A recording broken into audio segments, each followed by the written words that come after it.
En la intersección que forman la famosa Autovía 2 y la Ruta Provincial 63 en la provincia de Buenos Aires, se encuentra un pueblo llamado Dolores.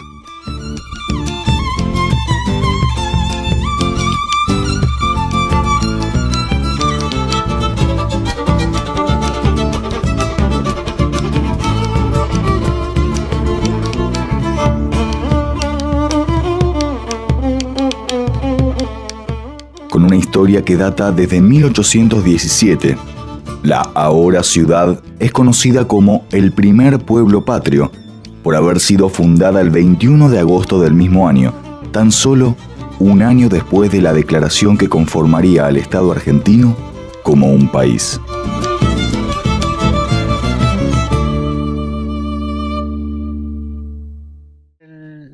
Las primeras señales de pobladores que se asentaron aquí fue en los finales del siglo XVIII. En 1795 se estableció una de las primeras estancias de la zona, que era de Jorge Pacheco, Las Víboras, que todavía existe. Incluso en unos mapas del padre Fagner figura en 1774, ya figura el paraje Las Víboras.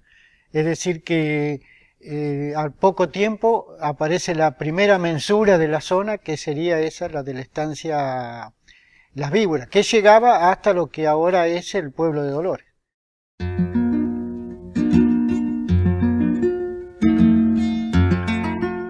El gobierno argentino pretendía expandir sus fronteras al sur del país y el poblado que luego sería Dolores era el sitio perfecto para el proyecto.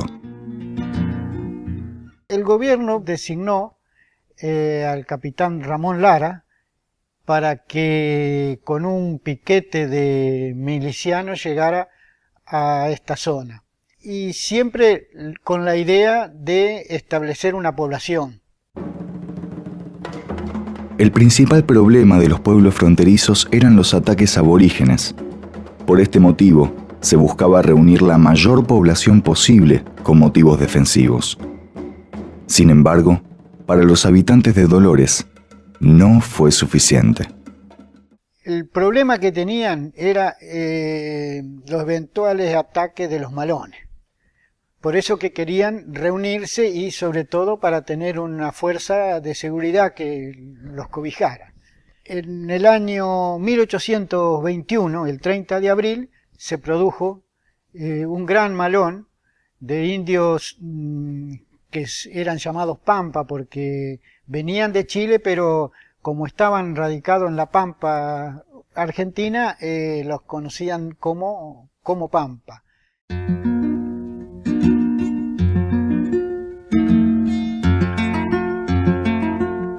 Tuvo que pasar mucho tiempo para que el pueblo fuera poblado nuevamente.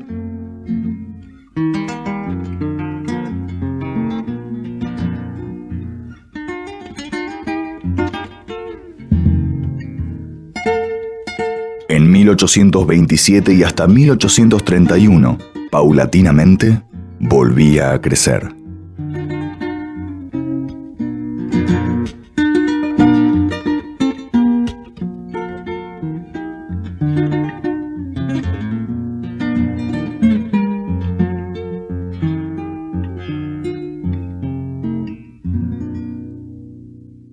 Lara no retrocedió con su idea de fundar el pueblo y volvió en 1825, volvió con la intención de fundar nuevamente el pueblo. A partir de ahí comenzó una nueva etapa para la población. Fueron viniendo otros pobladores que buscaban también, como decía recién, reunirse en grupo para poder defenderse mejor de los ataques de los malones. En 1831 se hizo el primer reparto de solares en forma oficial, donde los vecinos que se habían radicado ahí solicitaban que se le concediera el solar tal en tal lugar, y ya se le dio nombre a las calles. El segundo mandato de Rosas, con poderes extraordinarios, generó muchísimos conflictos en el país. Dolores estuvo muy involucrado en ellos. En 1839 se produjo, como saben, el levantamiento conocido como de los Libres del Sur. El motivo principal de los hacendados de la zona fue que se entregaban grandes extensiones de tierras en concesión y prácticamente sin límite de devolución, y aún con un canon muy barato que estaba al alcance de todo el que pudiera. La economía se basaba en la ganadería. La agricultura prácticamente no existía. Juan Manuel de Rosas abolió la ley de enfiteusis y pidió a los que eran poseedores en ese momento que la adquirieran, pero a un precio muy elevado que casi era imposible. Así que esas tierras se dividieron, pero entre familiares de Rosas y amigos de Rosas. Ahí estaban Chorena, Fernández y más o menos todos los que eran amigos del poder en ese momento. Y a raíz de eso se produjo, como decía, ese levantamiento. El 29 de octubre del 1839 se produjo lo que se llamó el Grito de Dolores. Ahí se leyó una proclama que el pueblo se levantaba en armas. Hubo jefes de acá de la región, militares, que habían prometido el apoyo a los del sur, a los de Dolores, Chascomús y Monsalvo, pero lamentablemente para ellos se dieron vuelta a último momento y la intentona fracasó con la derrota en la batalla de Chascomús. Los que pudieron, de los perdedores, se embarcaron en el puerto de Ajó, hoy General Lavalle, y fueron a unirse con el general Lavalle en Uruguay. De hecho, los hacendados del sur, como algunos lo llaman, creían que Lavalle iba a venir por las costas a derrocarlo a Rosas, y la intención era, el problema surge principalmente porque como Rosas no le dio a los franceses un acuerdo económico similar al que tuvo Inglaterra en la época de Rivadavia, y así no fue con el empréstito de la Baring Brothers, como Rosas, defendiendo nuestra soberanía, no decide en el lenguaje criollo transar con las potencias extranjeras, justamente logra el malestar de cierta gente, sobre todo de los franceses, que ayudan a Lavalle a llegar hasta la costa cercana a la nuestra. Y muchos de los hacendados de esta zona, apoyando esa idea, deciden levantarse contra Rosas y tratar de derrocarlo. Castelli, uno de los líderes del movimiento, fue capturado y decapitado. Su cabeza fue expuesta en la ciudad. El monumento de la Plaza Central de Dolores, que lleva su nombre, está dedicado a ese momento histórico.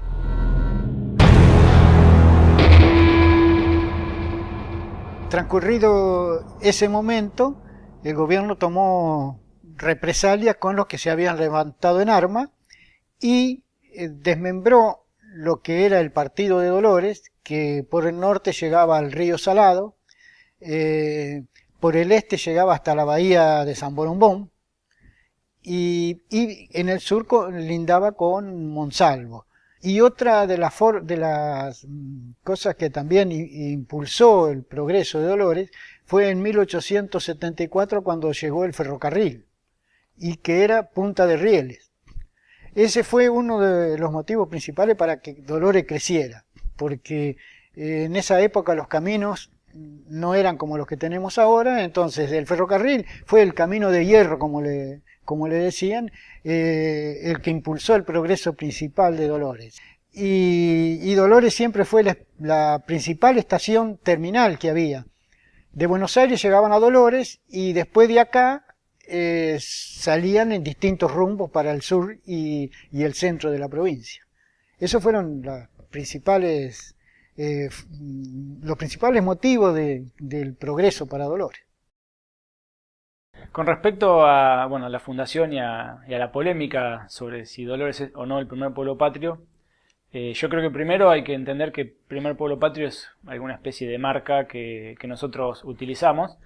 Lo cierto es que la historia no es una ciencia exacta y no es como las matemáticas donde vos sabés exactamente cuáles son las reglas de juego en el papel o para los cálculos y la utilizás. Acá entran mucho en juego los consensos y no hay una ley que diga, una ley en la historia que diga para que una ciudad haya sido fundada necesitamos un acta de fundación o necesitamos que pase tal cosa.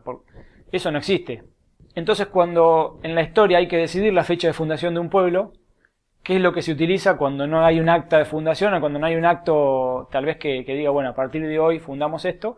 El documento histórico más antiguo del que se tenga conocimiento. Esto es el acta de Monsalvo. Si se llamaba Dolores o no y demás, eso obviamente hay que debatirlo, y lo cierto es que recién en 1818 desde el Estado se toma la decisión de darle, digamos, un régimen legal como ciudad o como poblado a Dolores.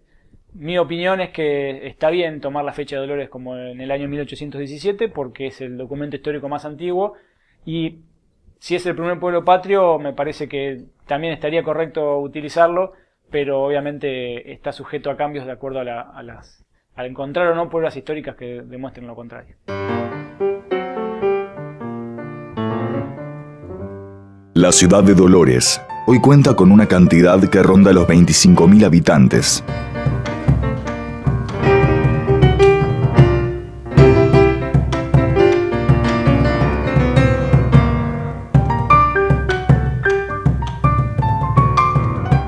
Una ciudad tranquila, cuyo presente calmo contrasta con los hechos que la llevaron a ser conocida en el país como el primer pueblo patrio.